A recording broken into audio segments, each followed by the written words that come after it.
আমি বিয়ে করেছি, আই এম ভেরি হ্যাপি।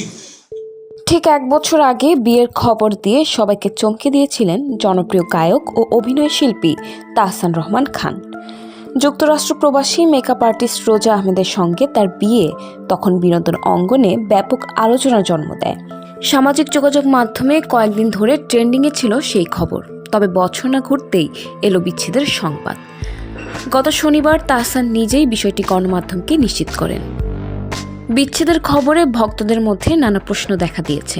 ঘনিষ্ঠ সূত্র জানায়, প্রেমের সময়ের তুলনায় বিয়ের পর একসঙ্গে থাকার সময়টা ছিল সীমিত। জানা গেছে, গত সেপ্টেম্বরে অস্ট্রেলিয়ায় সঙ্গীত সফরে যাওয়ার আগেই তারা আলাদা থাকতে শুরু করেন। পরে তাহসান নিজেও জানিয়েছেন, ওই সময়টার আগেই তাদের বিচ্ছেদ ঘটে।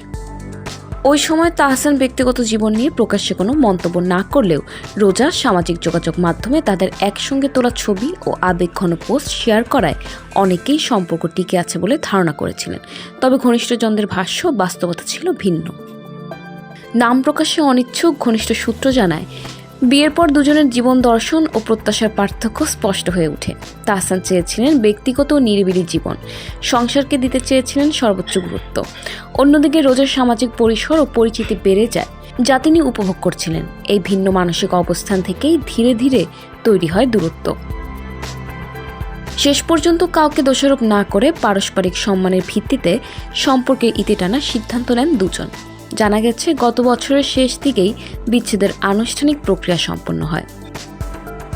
তাহসানের এটি ছিল দ্বিতীয় বিয়ে। আগের সংসারে তার একটি কন্যা সন্তান রয়েছে। বিচ্ছেদের পরও বিষয়টি দুজনই সৌহার্দ্যপূর্ণভাবে সামলেছেন। ঘনিষ্ঠ মহলের মতে এটি অভিযোগের নয়, বরং জীবন ও সম্পর্কের বাস্তবতায় ভিন্ন পথে এগিয়ে যাওয়ার সিদ্ধান্ত।